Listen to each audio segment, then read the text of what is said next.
Have you ever wondered how many children you could take in a fight? Yeah, me neither. But for education purposes, we will check it out anyways.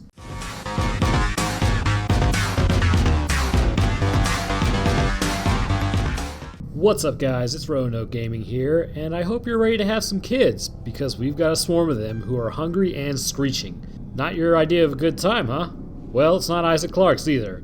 So break out the Excedrin and whiskey, because today we're going to deal with the Pack. To quote, before the outbreak, the sprawl contained a lively population of youth, who contributed to the community's vibrant energy. Now as the Pack, they move as one, engulfing their prey, leaving nothing in the wake of their destructive path. The Pack is going to be a large group of Necromorphs that use their numbers to bring down the prey rather than their physical size or strength. Besides the infant and baby Necromorphs, this is the only other Necromorph that uses an adolescent's body to create a Necromorph. The Pack, as the name states, is not really considered to be made up of individuals. While there are individuals themselves, they move and operate more as one. They use this cooperation to act as a greater summation than themselves alone. Typically, you will not see one Pack member alone, as they are easily dismembered and dealt with when they are in that vulnerable state. Other Necromorphs exhibit much greater mutations of the body than does a member of the Pack. A Pack member is going to show signs of some slight change, but overall, these are going to be negligible, and barring their giant bald heads, they still relatively look like children. So I just wanted to cut away for a moment, because I think I have a hypothesis of why this is the case. My thinking is this: adults react to children. So if something looks like a child, then adults are going to approach it, thus giving the Pack member a better chance at creating another Necromorph. This isn't explicably stated in the game, but it stands to reason that the markers do not alter the children as much, so that they can actually increase the infection success rates. Anyways, back to the characteristics. So the Pack member shows that the process of mutation can occasionally be very reserved. The particular Necromorph is made of a full, mostly undamaged adolescent body. That being said, the body does show damage of how the child was slain by presumably classmates or other Necromorphs. The stomach region of the Pack member has usually been ripped open and the skin is gray from death.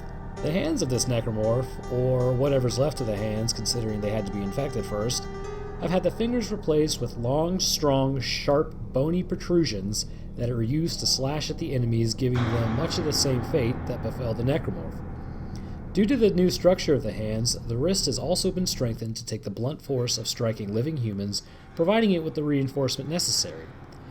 This gives the Necromorph the ability to not only slash, but grip, and also, in some cases, rip as well.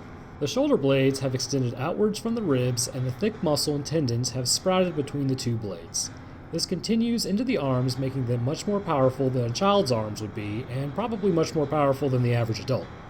Due to all these changes, a Pack member can rip a full-grown man limb from limb if the person does not get a handle on the situation quickly. There are a few other transformations that take place as well that aid in the Pack member's ability to take down victims. The mouth has been opened up and lost most of the soft tissue surrounding it, such as the nose and lips. This makes it possible for the Necromorph to open its mouth wider and take larger chunks out of its intended target. The lower jaw only enforces this, as it has been filled with dagger-like bones used for sawing, while the upper jaw has been filled with fangs. This combination is able to bite the limbs off unfortunate Isaac. The eyes themselves have either sunken in or completely atrophied into their eye sockets, as they can't really be seen as well. The rest of the body is relatively unchanged. There is no lore as to why this is, and it's largely unknown, but luckily you guys have me, and my out-of-left-field hypothesis. But this hypothesis does seem to make the most sense, as the Pack member does appear to look the exact same as when it was alive. But like everything, for nature to make an advantage, there must be a disadvantage somewhere else. Like a turtle with a hard shell, but as it moves slow, a human with a large brain, but really no natural defense, the body of the Pack member is going to be very vulnerable to blunt physical trauma or weapons. A single shot from a pulse rifle is enough to cut a member in half or dismember it. My personal favorite is swinging the plasma cutter to the soundtrack It's a Hard Knock Life and watch the pieces fly.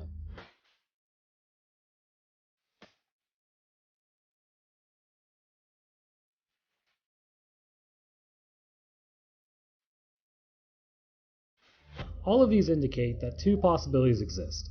Either the body is highly stressed due to the new connective tissue network, or the skeleton is poorly maintained. It can be easily seen that due to these disadvantages, that they would need to earn the name as the Pack and actually attack as a pack.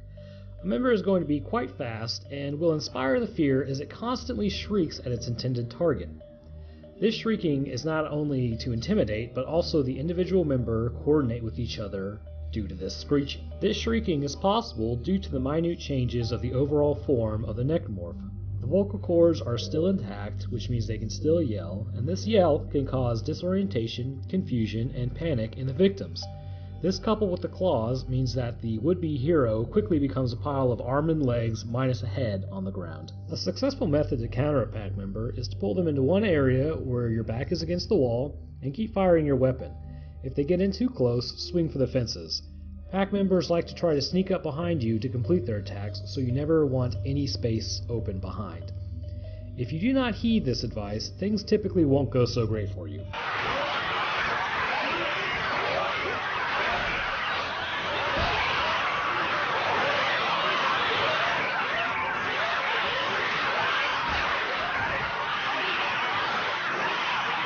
Alright guys, well that's all I have time for today. I hope you enjoyed my video over the pack.